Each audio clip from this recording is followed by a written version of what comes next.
আমন্ত্রণ জানাচ্ছি বাংলা সংবাদের শুরুতেই জানিয়ে দেব আমাদের হাতে থাকা সর্বশেষ আপডেট বাংলা সংবাদ। অন্তর্বর্তী সরকারের উপদেষ্টাদের দপ্তর বণ্টন, নবজাগরণের চাঙ্গা বিএনপি নেতাকর্মীদের মধ্যে উৎসাহ উদ্দীপনা, সুস্থ বোধ করলেই জনসম্মুখে ফিরবেন মুক্ত খালেদা জিয়া।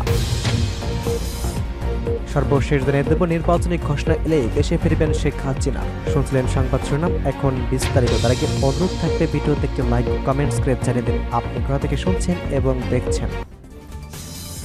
অন্তর্বর্তী সরকারের উপদেষ্টাদের দপ্তর বণ্টন।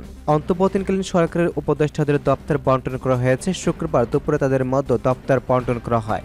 এর আগে বৃহস্পতিবার রাত 9টায় 27 মিনিটে অন্তর্বর্তীকালীন সরকারের উপদেষ্টারা শপথ নেন। যদিও রাত 8টায় তাদের শপথ গ্রহণের কথা ছিল, কিন্তু পরে তা পিছিয়ে দেওয়া হয়েছিল। অন্যদিকে গতকাল রাতে 17 সদস্য বিশিষ্ট অন্তর্বর্তীকালীন সরকারের উপদেষ্টাদের শপথ নেওয়ার কথা থাকলেও শপথ নেন 14 সদস্য।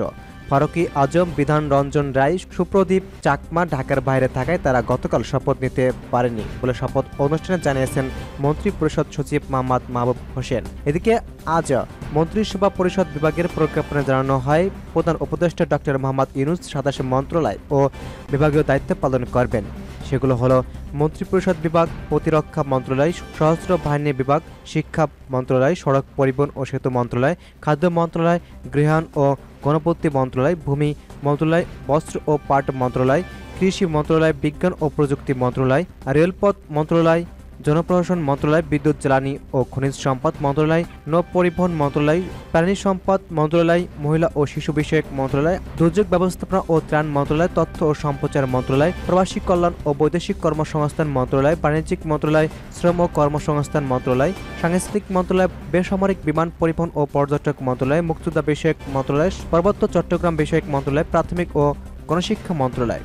অন্তর্বর্তী সরকারের 13 উপদেষ্টাকে কোন মন্ত্রণালয় পেলেন? সালাউদ্দিন আহমেদ তথ্য ও পরিকল্পনা, ডক্টর আসিফ নজরুল আইন বিচার সংসদ, আদিলুর রহমান খান শিল্প, হাসান আরিফ স্থায়ী সরকার পল্লী উন্নয়ন সমবায়, তহিদ ইসলাম পররাষ্ট্র, সৈয়দ রেজওয়ান হাসান পরিবেশ ও বন জলবায়ু পরিবর্তন মন্ত্রণালয়, শারমিন এস মুর্শিদ সমাজ কল্যাণ মন্ত্রণালয়, brigadier general S Shakhawat Hossain স্বরাষ্ট্র মন্ত্রণালয়, ডক্টর আফামা খালিদ হাসান ধর্ম বিষয়ক মন্ত্রণালয়, ফরিদা আক্তার মৎস্য ও প্রাণী সম্পদ মন্ত্রণালয়, নুরজাহান বেগম স্বাস্থ্য ও পরিবার কল্যাণ মন্ত্রণালয়, মোহাম্মদ নাহিদুল ইসলাম ডাক টেলিযোগাযোগ ও তথ্য প্রযুক্তি মন্ত্রণালয়, আসিফ মাহমুদ সজীব ভুঁইয়া যুব ও ক্রীড়া মন্ত্রণালয়।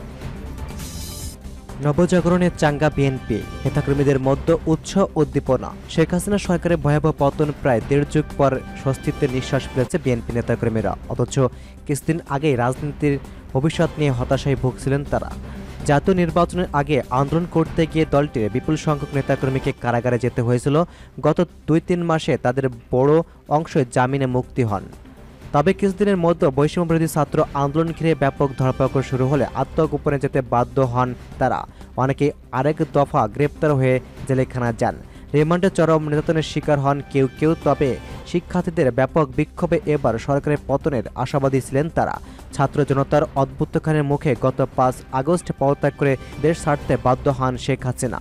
তার পতনের মধ্য দিয়ে বিএনপিতে নতুন প্রাণের সঞ্চয় হয়েছে। এরই মধ্যে মুক্তি পেয়েছেন দলীয় চেয়ারপারসন খালেদা জিয়া। দল পরিচালনায় দিক নির্দেশনা দিচ্ছেন ভারপ্রাপ্ত চেয়ারম্যান তারেক রহমান। সব মিলিয়ে হতাশা কাটিয়ে চাঙ্গা হয়ে উঠছেন সারা দেশের নেতাকর্মীরা।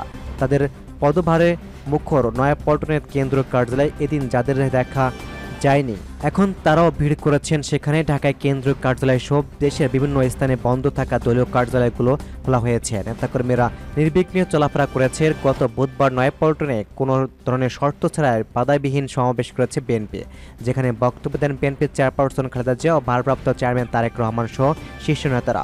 দীর্ঘদিন পর দলের শীর্ষ 2 নেতা বক্তব্য শুনতে পেরে নেতাকর্মীরা আবেগপ্লুত। ওই সমাবেশে আত্মগোপনে থাকা নেতাকর্মীরা প্রকাশ্যে এসে অংশ নিয়ে উল্লাসে করেছেন। নেতাকর্মীদের উচ্ছ্বাসিত স্লোগানে মুখর হয়ে ওঠে গোটা এলাকায়। তাদের চোখে মুখে ছিল স্বাধীন বাংলাদেশের মুক্ত বাতাসের বুক ভরে শ্বাস নেওয়ার স্বাদ। তারা বলেছেন, বহু বছর পর মুক্ত পরিবেশ স্বাধীনভাবে নিঃশ্বাস দেওয়ার আনন্দ ভাষায় প্রকাশের মতো নয়। কেন্দ্র থেকে তৃণমূল নেতাকর্মীরা আরও চাঙ্গা এবং আরও উজ্জীবিত। তবে দীর্ঘদিন পর বিএনপির জন্য মুক্ত পরিবেশের হওয়ার নানা বঞ্চনা আর দেনা পাওনা হিসাবে মিলিত গিয়ে অভ্যন্তরীণ কোন্দল আরও বিস্তৃত লাভ করতে পারে বলে নেতাকর্মীরা আশঙ্কা করেছেন। বিএনপি সিনিয়র যুগ্ম মহাসচিব রুহুল কবির রিজভী গতকাল কালবেলাকে বলেছেন, আমরা এতদিন ছিলাম শৃঙ্খলাবদ্ধ ফ্যাসিস্ট ও স্বৈরাচারী শেখ হাসিনা নির্যাতন নিপীড়নে দেশের মানুষ, বিশেষ করে বিএনপি ও বিরোধী দলের নেতাকর্মীরা ছিলেন অতিষ্ঠ। এখন স্বৈরাচার হাসিনা পতনের পর মুক্ত পরিবেশের স্বাধীনভাবে বুক ভরে শ্বাস নিতে পেরেছেন, এর চেয়ে আর আনন্দ কি হতে পারে। তিনি বলেছেন, গণতন্ত্রের শক্তি ছিল মানবাধিকার, যা এতদিন শেখ হাসিনা কেড়ে নিয়েছিলেন। এখন দেশের মানুষের মুক্ত একটি বাধাবিহীন পরিবেশে বিএনপি সাংগঠনিকভাবে আরও শক্তিশালী হবে। উন্মুক্ত প্রতিযোগিতার মাধ্যমে সুন্দর নেতৃত্বে তৈরি হবে। 2006 সালে ক্ষমতা ছাড়ার পর বিএনপির উপর নির্যাতন, নিপীড়ন ও ক্র্যাকডাউন শুরু হয়। নির্যাতন এড়াতে দলটির অসংখ্য নেতাকর্মী ছিলেন ফেরারির জীবনে, এমনকি অনেকে বিদেশে পাড়ি জমিয়েছেন। এখন শেখ হাসিনা ও তার সরকার পতনের মধ্য দিয়ে দ্বিতীয়বারের স্বাধীন হওয়া বাংলাদেশে তারা ভয়াবহ জীবনে ফিরলেন মনে করেন। আত্মগোপনে থাকা বিএনপির অসংখ্য নেতাকর্মী রাজধানীতে প্রকাশ্যে ঘুরে বেড়াচ্ছেন। কেউ কেউ গ্রামের বাড়িতে মা বাবা কিংবা স্বজনের সঙ্গে স্বাধীনতার আনন্দ ভাগাভাগি করেছেন, অনেকেই বন্ধ থাকা মোবাইল চালু করেছেন। বিএনপি সহ দপ্তর সম্পাদক তাইফুল ইসলাম টিপু বলেছেন, আমরা সবাইকে শান্তির থাকার আহ্বান জানিয়েছি। এখন নতুন পরিবেশে আরও সংঘবদ্ধভাবে এগিয়ে যেতে হবে। বিএনপি নেতাকর্মীরা যারা নির্যাতন সইতে না পেরে বিএনপি সহ মিথ্যা মামলা কারাগারে থাকার কারণে অনেকেই মা বাবা এমনকি স্বজনের মুখটিও শেষ পর্যন্ত দেখতে পারেনি।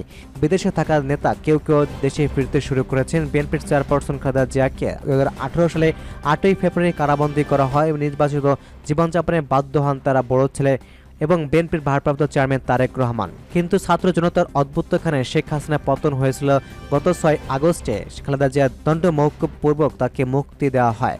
রাষ্ট্রপতির কার্যালয়ে একে প্রেস বিজ্ঞপ্তি তার মুক্তির বিষয়টি নিশ্চিত করা হয়েছে। এছাড়া 2008 সালে 11 সেপ্টেম্বর থেকে যুক্তরাজ্যে নির্বাসিত জীবনযাপন করেছে বিএনপির ভারপ্রাপ্ত চেয়ারম্যান ও খালেদা জিয়ার বড় ছেলে তারেক রহমান। হাসিনা সরকারের পতন হয় তিনি আইনি প্রক্রিয়া শেষে খুব দ্রুত সময়ের মধ্যে দেশে ফিরবেন বলে দলীয় সূত্রে জানিয়েছে। দীর্ঘ কয়েক বছর ধরে আমেরিকায় থাকেন স্বেচ্ছাসেবক দলের নেতা রাশেদ রহমান। শেখ হাসিনা পতন ও দেশ ছাড়ার অত্যন্ত খুশি হয়ে মাত্র 3 দিনের মাথায় তিনি বাংলাদেশ ফেরার সিদ্ধান্ত নেন। গতকাল দেশে ফিরে কথা হয় কালবেলার সঙ্গে। রাশেদ রহমান বলেছেন, দীর্ঘদিন ধরে বাংলাদেশের মানুষ তথা বিএনপি সহ বিরোধী দলের নেতাকর্মীরা ছিলেন অজানা আতঙ্কে। এই বুঝে গ্রেপ্তার ও মিথ্যা মামলা হলো।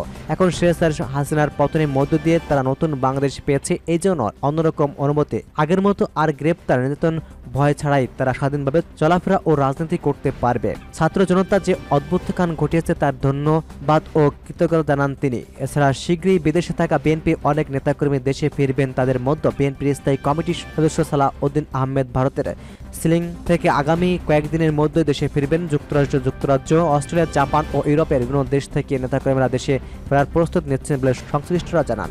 বিএনপি ময়মনসিংহ বিভাগের দায়িত্বপ্রাপ্ত সাংগঠনিক সম্পাদক মোহাম্মদ শরীফুল আলম বলেছেন, দীর্ঘ 17 বছর ধরে একটি ফ্যাসিস্ট স্বৈরাচার তথা একনায়কতন্ত্র শাসন ব্যবস্থায় দেশে চলছিল, কিন্তু সেটি অবসান হলো ছাত্র জনতার ব্যাপক গণ অভ্যুত্থানে। এটা আমাদের জন্য শুধু নয়, গোটা দেশবাসীর জন্য পরম পাওয়া এবং অত্যন্ত খুশির। 5 আগস্ট ছাত্র জনতার অভ্যুত্থানের পর গত বুধবার ঢাকায় শর্তহীন সমাবেশ করেছে বিএনপি। অথচ একটা কর্মসূচি পালন করতে গেলে ঢাকা মহানগর পুলিশ কমিশনার সহ প্রশাসনের অনুমতির জন্য ধারণা দিতে হতো দলটিকে। কিন্তু সেদিন নির্বিঘ্নে সমাবেশ করেছে বিএনপি। বহুদিন পর এমন সমাবেশ করতে পারায় বিএনপি নেতাকর্মীদের মাঝে খুশির শেষ নেই। গত 7 জানুয়ারি দ্বাদশ জাতীয় সংসদ নির্বাচনে প্রায় 6 মাস পরে সমাবেশ অংশ নিতে পেরে উজ্জীবিত বিএনপি নেতাকর্মীরা। এদিকে দুপুর থেকে ব্যানার ও ফেস্টুন নিয়ে খণ্ড খণ্ড মিছিল নিয়ে নয়াপল্টনে জড়ো হতে থাকেন বিএনপির অঙ্গ সংগঠনের নেতাকর্মীরা। সমাবেশে অংশ নিতে রাজধানীর বিভিন্ন এলাকায় থেকে ছাত্রদল, যুবদল, স্বেচ্ছাসেবক দলের নেতাকর্মীরা মিছিল নিয়ে আসেন। এ সময় তারা সরকারবিরোধী বিভিন্ন স্লোগানে সমাবেশে স্থল মুখরিত করে তোলেন। দেশের পরিবর্তন পরিস্থিতি সম্পর্কে নরসিংদী জেলা বিএনপি সদস্য রফিকুল আলম ভূঁইয়া রুহুল বলেছেন, ছাত্র জনতার তুমুল বিক্ষোভের মুখে শেখ হাসিনা পালায়ন এবং আওয়ামী লীগ সরকারের ভয়াবহ পরাজয়